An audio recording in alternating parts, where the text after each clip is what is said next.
Hi, I'm Beth with TB Properties Buys Land. Today we're going to discuss the difference between your assessed value and market value. So you've got your bare land that you're ready to sell, and maybe you have an offer made from a real estate investor such as TB Properties Buys Land, and you say, hey, my tax statement says that my property is worth $50,000. Why aren't you going to offer me $50,000? Okay, and so that's the question that we get oftentimes is, I'm seeing this value on paper from the county collector, and why is your price different? Well, the truth is that the assessed value that you're seeing for a county, it differs greatly across counties and across states what it's based on. In some states, in many of their counties, I see something really funny when I look at their assessed values. I'll see maybe a 30-acre property that might be worth $20,000, $30,000, $50,000, but they say on paper that it's only worth $1,500. And I always wonder, where are these values coming from? And then you might see here in Texas, where I'm located, you might see a really high property value. You might see 15 acres and it says it's worth $115,000.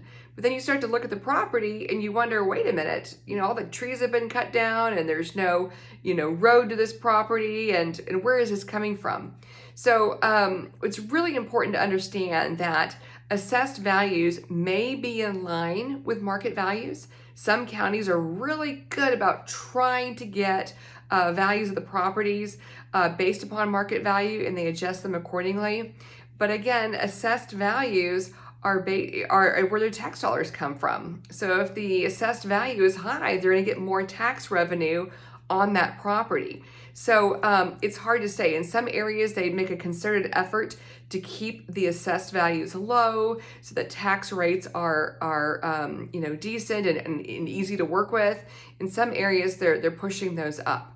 Okay, so that's the first thing that I want you to understand when it comes to the difference between a market value and assessed value. Okay, the assessed value that you see from your county may be somewhat in line with market value, or it may have nothing to do with that. Okay, so that's the first thing that you want to know. And there's some other factors that definitely contribute to market value that may have nothing to do with the assessed value. I'd like to break this up into two different, videos so it doesn't get too long. But just know for this very first video that assessed value that you see from your tax collector may not have anything to do with what the value is on the market. Okay, you have to get deeper into what your property, the characteristics that it has, and some of the neighboring property values as well. So those are the first things that you want to look into. But I'll stop that here. If it comes to vacant land that you are ready to sell, please feel free to reach out to TB Properties Buys Land. We look at more than just the the assessed value. We try to look at your property and see what we can pay for it in cash. We see what we can offer you. We pay in cash. We close the title company for your safety. And we try to make sure that it's something that you feel comfortable with and that you find is valuable. Okay, so please feel free to reach out to us. We look forward to working with you. Thanks again.